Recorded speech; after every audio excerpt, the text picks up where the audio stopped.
예레미야 48장 36절에서 47절까지 말씀 묵상하겠습니다. 48장 36절에서 47절까지 말씀 읽겠습니다. 그러므로 나의 마음이 모압을 위하여 피리같이 소리내며 나의 마음이 길헤레스 사람들을 위하여 피리같이 소리내나니 이는 그가 모은 재물이 없어졌음이라.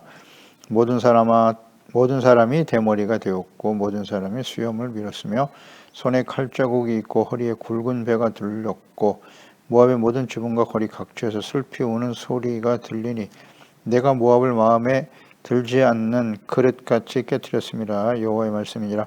어찌하여 모압이 파괴되었으며 어찌하여 그들이 애곡하는가. 모압이 부끄러워서 등을 돌렸도다. 그런즉 모압이 그 사방 모든 사람의 조롱거리와 공포의 대상이 되리로다. 이는 여호와의 말씀이니라. 보라, 그가 독수리같이 날아와서 모압 위에 그의 날개를 펴리라. 성읍들이 점령을 당하며 요새가 함락되는 날에 모압 용사의 마음이 산고를 당하는 여인 같을 것이라. 모압이 여호와를 거슬러 자만하였으므로 멸망하고 다시 나라를 이루지 못하리로다. 여호와의 말씀이니라. 모압 주민아, 두려움과 함정과 올무가 네게 닥치나니 두려움에서 도망하는 자는 함정에 떨어지겠고 함정에서 나오는 자는 올무에 걸리리니 이는 내가 모압이 벌받을 해가 임하게 할 것임이라. 여호와의 말씀이니라. 도망하는 자들이 기진하여 헤스본 그늘 아래에 서니 이는 불이 헤스본에서 나며 불같이 시온 가운데에 나서 모압의 살적과 떠드는 자들의 종소리를 사름이로다. 모압이여, 내게 화가 있도다. 그모스의 백성이 망하였도다. 내 아들들은 사로잡혀갔고 내 딸들은 포로가 되었도다. 그러나 내가 마지막 날에 모압의 포로를 돌려보내리라.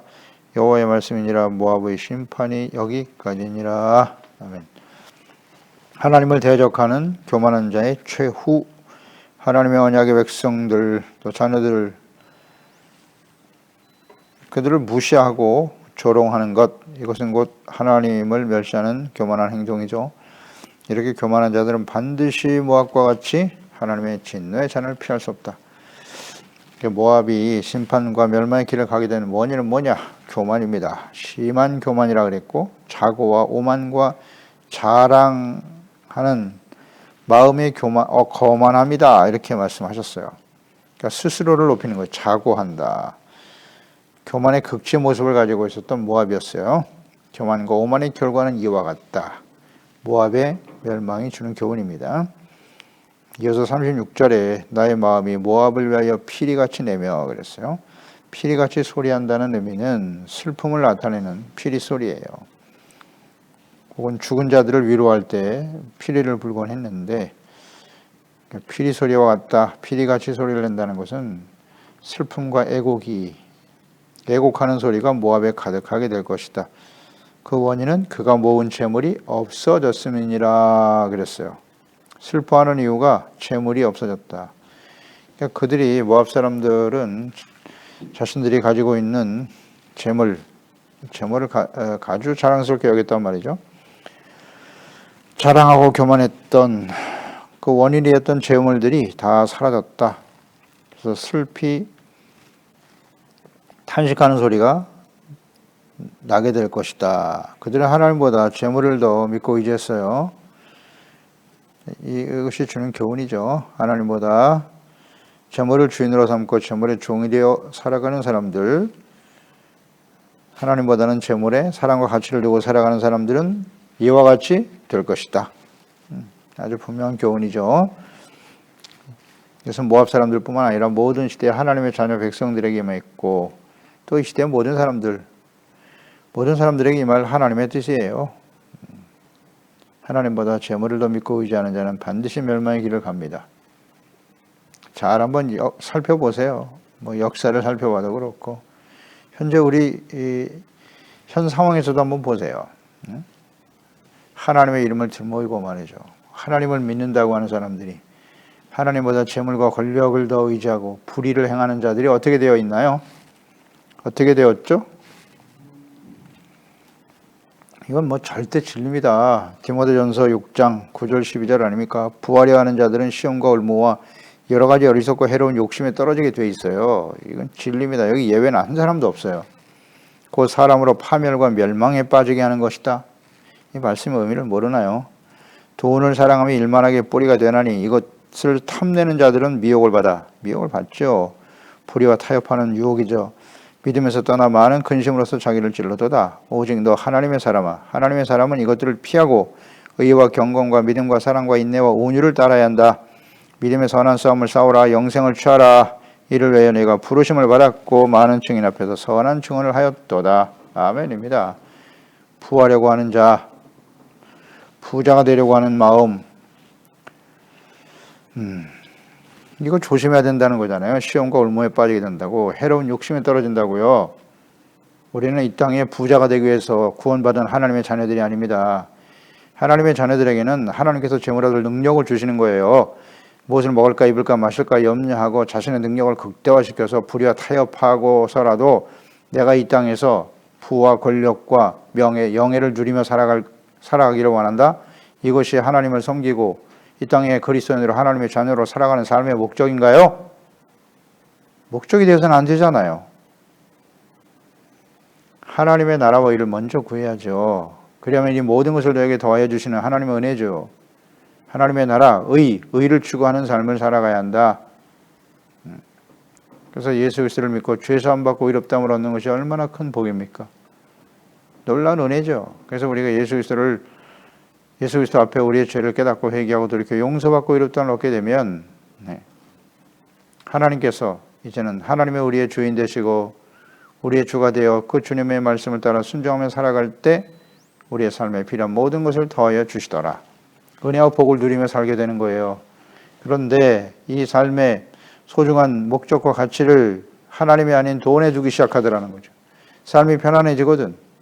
그러니까 사람이 욕심이 생기는 거야. 더 많은 재물, 더 많은 권력, 명예를 얻기 위해서. 이것이 이제 삶의 가치 기준이 되어버려 우선순위가 되어버린다는 거잖아요. 그러면 이제 또 다시 부패의 길을 가게 되는 거예요. 시험과 올무에 떨어지게 된다. 절대 잊지 말라. 많은 것을 얻으면 반드시 교만해져요. 그래서 우리는 의와 경건, 믿음과 사랑, 인내와 온유를 따라야 합니다. 37, 41절에 각 사람들이 대머리가 되고 수염을 깎고 손이 베어지고 굵은 배를 입고 모든 사람이 애곡하며 탄식하게 되었다는 거예요. 대머리가 되고 수염을 깎았다는 건 무슨 뜻이냐면 자신의 신들에게 나가서 머리와 수염을 밀고 몸에 상처를 내면서 기도하며 구원을 호소하는 거예요. 호소하는 겁니다. 하지만 하나님께서 작정하신 심판은 피할 수 없다. 그 결과 그들은 통곡과 절망 속에 탄식하게 될 것이라는 말씀이죠.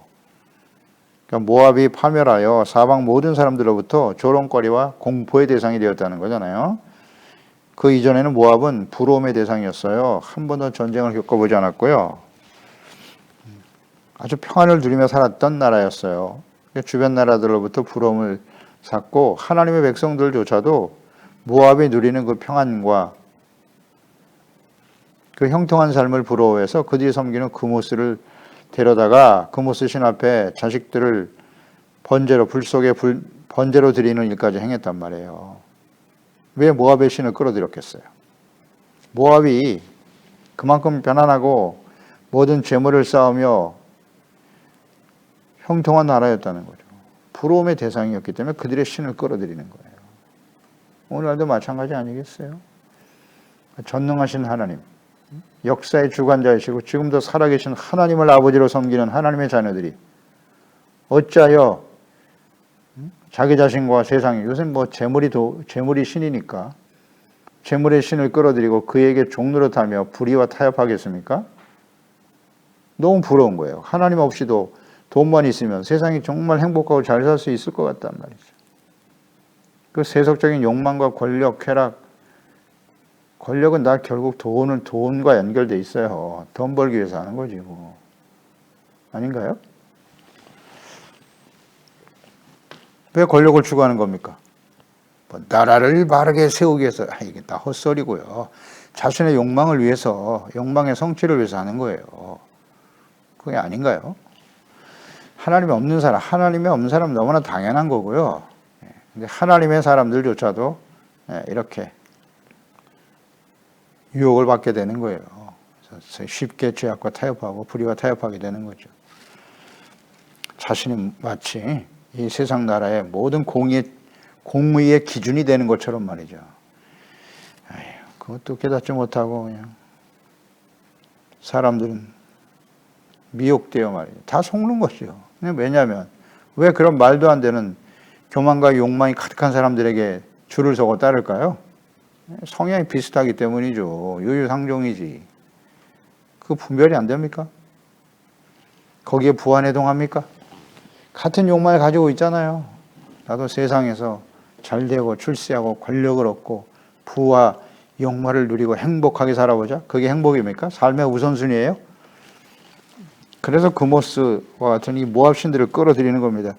근데 그랬던 모압이 사람들에게 말이죠. 조롱거리와 두려움의 대상이 되게 하시겠다는 거죠.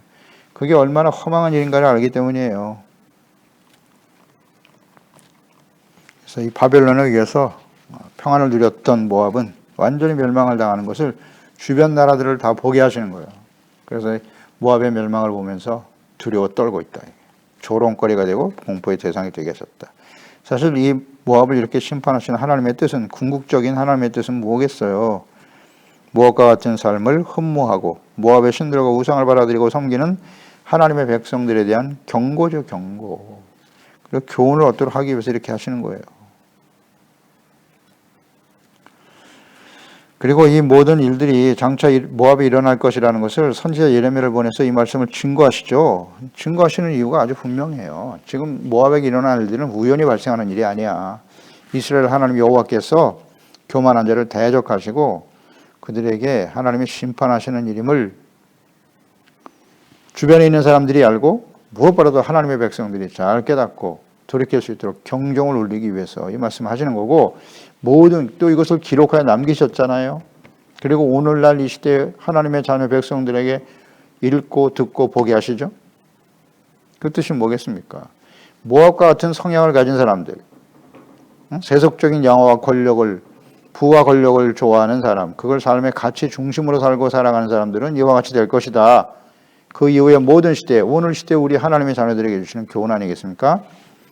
하나님께서 바벨론 군대가 독수리같이 날아와서 모압 위에 날개를 펴는 것과 같이 성읍들을 점령할 것이다 하셨고요. 또 요새가 함락될 것이다 하셨고, 용사들의 마음은 산고하는 여인과 같이 될 것이다. 고통 속에 소리치게 될 것이라는 거죠. 부르짖게 될 것이다. 즉 하나님의 심판을 피할 수 없으며 그 고통이 극심하게 될 것이다. 이 교만한 자들의 결말이에요. 독수리와 같이라는 표현을 쓰셨죠. 독수리가 날개로 모압 위에 날개를 펴는 것과 같을 것이다. 이 독수리라고 하는 표현이 바로 심판의 표현이죠. 그러니까 이 독수리라는 표현이 성경 여러 곳에 많이 나타나 있는데, 호세아 8장 1절에 보면 나팔을 내 입에 댈지어다 원수가 독수리처럼 여호와의 집에 덮치리니 이는 그들이 내 언약을 어기며 내 율법을 범함이로다. 호세아 선지자 북이스라엘이죠. 북이스라엘이 하나님께 돌아오지 않기 때문에 원수가 독수리처럼 여호와의 집에, 어디에? 여호와의 집에 덮친다. 북이스라엘이잖아요. 북이스라엘. 하나님의 열지파가 되는 언약의 백성들을 하나님이 원수가 독수리처럼 그들을 점령하게 할 것이다. 여기서의 독수리는 아수르죠. 아수르에 의해서 멸망당하게 되더라. 그 원인이 뭐다? 내 언약을 어기며 내 율법을 범하였기 때문이다. 네, 그렇습니다. 그러니까 이 독수리가 지금 모압에게만 임하는 게 아니라 하나님의 백성들에게도 임했단 말이에요. 그 이전에 이미 경험하게 되었죠. 이렇게 하나님의 언약과 율법을 범하는 패역한 하나님의 백성, 그들에게도 하나님의 진노의 심판이 임한다.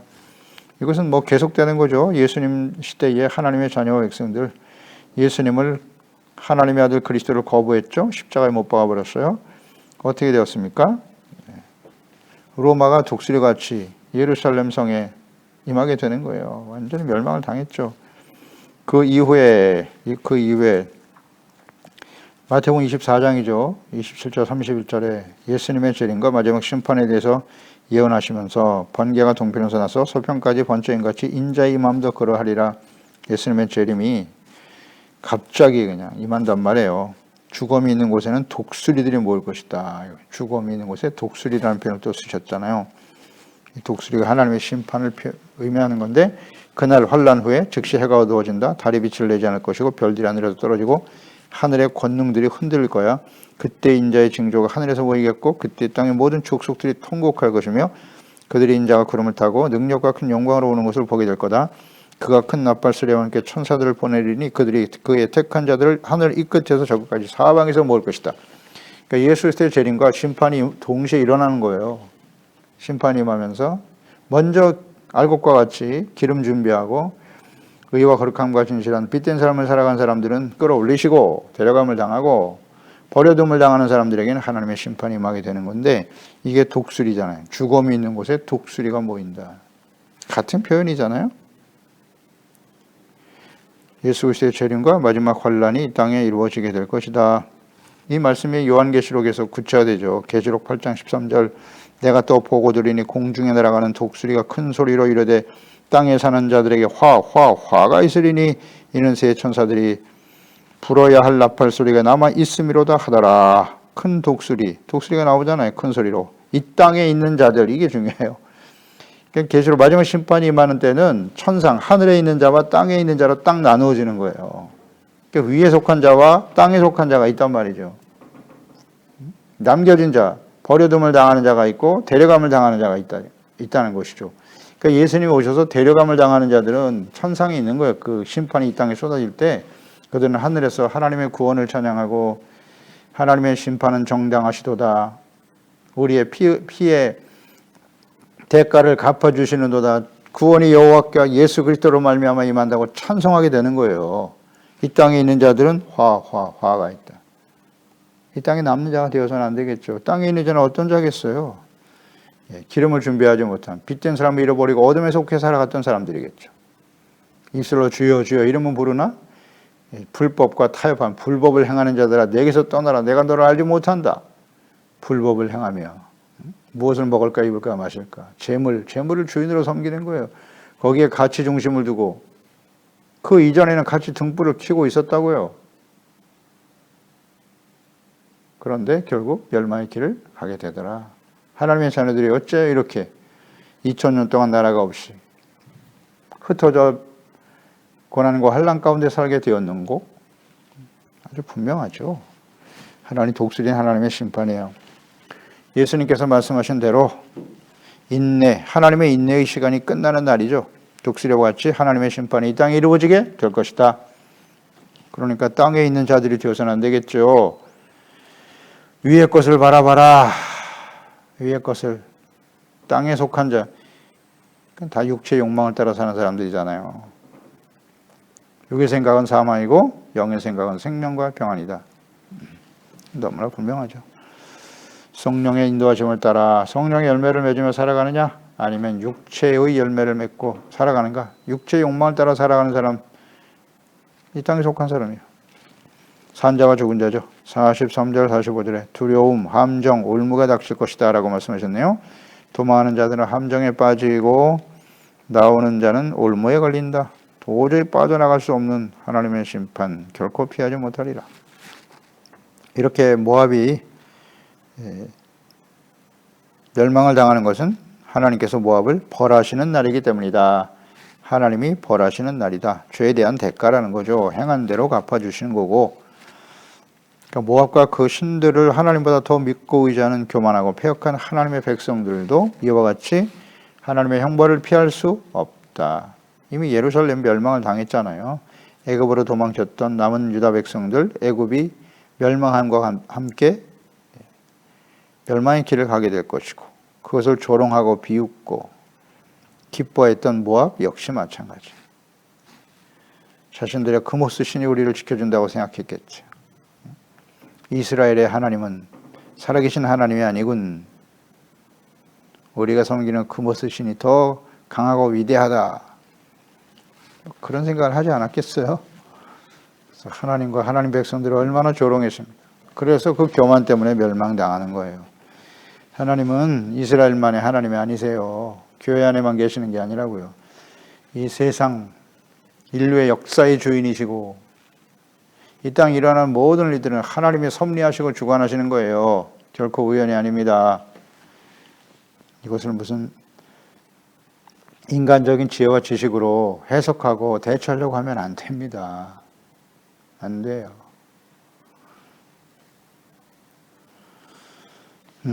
하나님이 하시는 일이에요. 그 대상은 누구다? 언제나 하나님의 자녀와 백성들입니다. 이것을 자꾸 일반화시키려고 하면 안 돼요. 물론 하나님은 모든 인류의 역사의 주인이죠. 주인이십니다. 지금 세상 모든 사람들에게 그들이 다 구원받고 하나님께 예수 그리스도를 믿고 구원받기를 원하시죠. 그건 분명하지만 하나님의 행하시는 일의 핵심, 궁극적인 초점은 어디에 있느냐? 하나님의 자녀와 백성들입니다. 첫째는 언약의 백성이 이스라엘일 거고, 그 다음에 예수 믿고 구원받은 하나님의 자녀들이에요. 항상 거기에 적용을 시키셔야 돼요. 성경 말씀 보세요. 성경은 누구에게 주신 거라고요? 하나님의 자녀 백성들입니다. 하나님을 거부하고 무시하는 자들은 이 말씀에 관심이 없어요. 듣고 이해도 불가능하고 관심도 없고, 하나님의 자녀 백성들에게 주시는 일이라는 걸 깨달아야 돼요. 근데 이걸 자꾸 여기서 비껴나가요, 사람들이. 특히 하나님의 말씀을 가르치는 목사들도 마찬가지예요. 지금 되어지는 모든 일들은 하나님의 자녀와 백성들을 향한 하나님의 뜻이란 말이죠. 이거 자꾸 일반화시키지 말자. 우리는 아무 잘못이 없는 것처럼. 왜 이와 같은 코로나19 같은 시련과 환란이 이 땅에 쏟아질까요? 마지막 심판이 왜 이 땅에 쏟아질까요? 누구 때문이라고요? 하나님의 자녀 백성들 때문입니다. 그들이 부패하고 타락했기 때문이에요. 결정적인 원인은 과거의 이스라엘 백성들처럼 거짓 선지자들 때문이죠. 거짓 선지자들, 하나님과의 교제도 없고 하나님의 말씀을 들은 적도 없는 사람들이 자신의 생각과 판단을 앞세워서 그것을 하나님의 이름으로, 하나님의 뜻인 것처럼 하나님의 이름으로 거짓을 전했잖아요. 그게 멸망의 원인인 것처럼 이 마지막 심판의 때 첫째 징조, 마지막 때 징조는 거짓 선지자들을 조심하라고 예수께서 말씀하시잖아요. 그러니까 오늘 이 거짓 선지자, 거짓 목사들, 이 하나님의 말씀과 뜻을 바르게 이해하고 깨닫고 증거해야 되잖아요. 왜 이와 같은 시련들이 일어납니까? 하나님의 자녀 백성들을 돌이키도록 하시기 위해서입니다. 교만을 버리고 하나님보다 재물을 신으로 섬기고 우상 숭배하는 하나님의 자녀들이 그 세속과 헛된 욕망에서 돌이키려고 죄악된 길에서 떠나 하나님께로부터 주어지는 세상의 권력과 명예, 영광을 추구하는 삶을 버리고 하나님께 돌아오라, 하나님께 예수 그리스도께로 하나님의 말씀으로 돌아오라고 외치고 계시는 거 아닙니까? 이 말씀을 전해야지 뭘 다시. 그건 인간적인 무슨 사회학적 현상인 것처럼 무슨 사상과 철학적으로 뭘 이해하려고 해요? 포스트 코로나 시대는 어떻게 해야 하는가? 이런 일반적인 인간의 이론으로 대처하려고 하면 안 돼요. 하나님의 자녀 백성들에게 지금 말씀하고 계시는 거잖아요. 형벌이라고요, 형벌. 모압에게 임하는 것은 하나님의 형벌이에요. 형벌에 대해서 성경에 가득하죠. 호세아 12장 2절에 여호와께서 유다와 논쟁하시고 야곱을 그 행실대로 벌하시며 그의 행위대로 그에게 보응하실 거야. 유다. 하나님의 언약의 백성은 행실대로 벌하시고 행위대로 보응하시는 분이 하나님이시라고. 신약 성경으로 넘어와서 데살로니가 후서 1장 8절로 9절, 하나님을 모르는 자들과 우리 주 예수의 복음에 복종하지 아니하는 자들에게 형벌을 내리실 거다. 이런 자들은 주의 얼굴과 그의 심의 영광을 떠나 영원한 멸망의 형벌을 받게 될 것이다. 그리고 베드로후서 2장 9절로 10절에 보면 주께서 경건한 자는 시험에서 건지실 줄을 아시고 불의한 자는 형벌 아래 두어 심판날까지 지키시며 특별히 육체를 따라 더러운 종교 가운데서 행하며 주관하는 이들을 멸시하는 자들에게는 형벌할 줄을 아시느니라. 나와 있죠. 육체를 따라 더러운 종교 가운데 행하는 자 형벌 가운데 떨어질 것이다 라고 말씀하고 있죠. 특히 베드로후서 2장 9절 10절에 형벌할 줄은 이들은 당돌하고 자긍하며 떨지 않고 영광 있는 자들을 비방한다. 그러니까 이들은 사실은 누구냐면 베드로후서 2장 1절에 보면 백성 가운데 거짓 선지자들이 일어났다. 이같이 너희 중에도 거짓 선생들이 있을 거고 그들은 멸망하게 할 이단을 가만히 끌어들여 자기들의 사신 주를 부인하고 임박한 멸망을 스스로 취하는 자들이라 이렇게 시작하고 있거든요. 그러니까 이렇게 멸망 가운데 하나님의 형벌을 당하게 될 사람들이 누구냐? 그렇습니다. 거짓 선지자들이에요. 거짓 목사, 거짓 그리스도인들, 거짓된 믿음을 따르는 사람들, 자신뿐만 아니라 자신의 가족들과 천국에 들어가야 될 사람들을 가로막고 있단 말이에요. 예수님 당시에 바리새인들, 의식하는 신앙인들이죠. 이들에게 형벌이 임할 것이다. 너무나 당연하죠. 모압이 이렇게 심판을 당하는 이유가 42절에 나와 있죠. 모압이 여호와를 거슬러 자만하였으므로, 이게 원인이잖아요. 멸망하고 결과 다시 나라를 이루지 못하게 될 거야.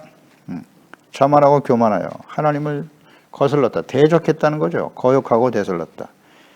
언제 그런 일을 했습니까? 하나님께서 하나님의 백성들을 조롱하고 멸시하는 거예요. 하나님의 백성들이 멸망당하는 것을 좋아하고 기뻐했어요. 그리고 그들이 섬기는 하나님을 조롱했단 말이에요. 무시하고. 그래서 하나님 앞에 심판을 당하게, 형벌을 당하게 되는 것이다. 자만했다는 거예요. 자만. 하나님께 돌아오지 못하죠. 이런 사람들은. 그래서 결국 멸망의 길을 갈 수밖에 없다. 자만, 교만, 이것이 이제 모압의 아주 특성이네요. 멸망의 원인이고. 그러니까 모압과 같이 교만하고 자만하면 이와 같이 된다입니다. 디모데후서 3장 1절 이하에 너는 이것을 알라. 말세에 고통하는 때가 이럴 것이다. 말세. 예수 그리스도의 재림과 마지막 심판 때도 이런 일이 일어나는데, 그때 사람들의 특성은 뭐냐? 사람들이 자기를 사랑한다. 돈을 사랑하죠. 자랑하고 교만하며 배신하며 조급하며 자만하며 쾌락사랑하기를 하나님 사랑하는 것보다 더하다. 자만, 교만. 이게 마지막 때의 심판에 임박한 하나님의 백성들의 모습. 하나님의 자녀들, 세상 사람들, 하나님이 없는 세상 사람들은 이미 교만합니다. 문제는 하나님의 자녀들이 해요. 하나님의 자녀들이 이와 같이 교만하고 자만하여 하나님보다 쾌락을 더 사랑하고 돈을 더 사랑하는 일이 벌어지게 된다. 이게 말세에 고통하는 때에 두드러진 현상과 특성이다. 어떻습니까? 이 시대 오늘 우리에게 그대로 적용되는 말씀 아닌가요? 그리고 이 모압은 결코 나라를 이루지 못할 것이다 라는 말씀도 하셨고요. 하셨습니다. 그래서 BC 1세기경에 모압은 완전히 사라져버렸죠. 역사 속에 사라졌습니다. 근데 이스라엘도 마찬가지로 역사 속에 예수님을 버리고 역사 속에 로마에 의해서 멸망당하고 사라졌으나 2000년이 지난 20세기 1948년에 다시 회복되었도다. 이건 보통 사건이 아니죠. 왜 그렇게 하셨을까? 그 의미는 무엇일까? 마지막 기회를 주고 계시는 거예요. 마지막 기회. 언제나 역사의 중심은 이스라엘이거든요. 그래서 이때가 말세다. 이스라엘이 독립된 1948년 그때를 즈음으로 해서 엄청난 부흥의 역사가 일어나는 거예요. 성령의 역사가 강력하게 나타나서 이 복음이 땅끝까지 전파되더라. 그렇지 않나요? 급격하게 산업이 발전하죠. 3차 산업이 엄청나게 발전하면서 ICT 산업이 발전하고, 왜 그렇게 했다고요? 땅끝까지 복음이 전파되어야 하기 때문에, 예수님이 오시는 것을 온 세상 모든 사람들이 다 볼 수 있도록 해야 하기 때문에 이와 같은 산업혁명이 일어나게 되는 거예요. 1948년 이후에. 그렇지 않나요? 그 우연인가요? 천국 복음이 모든 민족에게 증언되고 온 세상에 전파되리니 그때야 끝이 오리라. 아멘입니다. 우린 시대를 분별하고 지혜롭게 준비하는 종들이 되어야 합니다. 좋습니다. 하나님 아버지, 오늘도 주의 말씀을 듣습니다. 모압에 대해서 아주 장황하게 여러 장을 거쳐서 아주 구체적으로 좀 길게 그들의 멸망의 이유를 기록하고 계시네요. 하나님께서 모압을 왜 이렇게 주목하고 자세하게 기록하셨을까요? 그들은 전쟁을 경험하지 못한 편안한 사람들이었고, 많은 재물 때문에 군사력과 이 모든 것을 자랑스럽게 여겼고, 주변 나라들도 모압을 굉장히 부러워하는 부러움의 대상들이었다는 거죠, 모압이. 그래서 그들은 더욱더 교만했고, 멸망해가는 하나님의 백성들을 보고 하나님과 그 백성들을 조롱하고 멸시했죠. 그 교만과 자만이 결국 하나님의 형벌 앞에 무너지게 될 것이다. 이것은 결코 우연한 일이 아니라 하나님이 하시는 일이다. 형벌이라는 것을 자세히 알게 하시기 위해서 선지자를 보내 말씀을 전한 것이고, 또 그것을 부러워하며 금오스 신을 끌어들여 섬겼던 하나님의 백성들, 너희들도 결국 그들과 함께 멸망을 당할 수밖에 없을 거야. 참 안타깝죠. 하나님의 백성들이 어찌 모압의 신을 섬긴단 말입니까? 복의 근원이 되시고 전능하신 역사의 주인이신 하나님을 버리고, 참 안타까운 일이죠.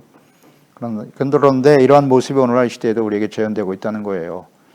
그 하나님의 아들 독생자를 십자가에 내어 주시기까지 우리를 사랑하시고 우리를 통해서 나는 너의 하나님이 되고 너희는 내 아들들이 되리라 간절히 원하시는 하나님을 버리고 말입니다.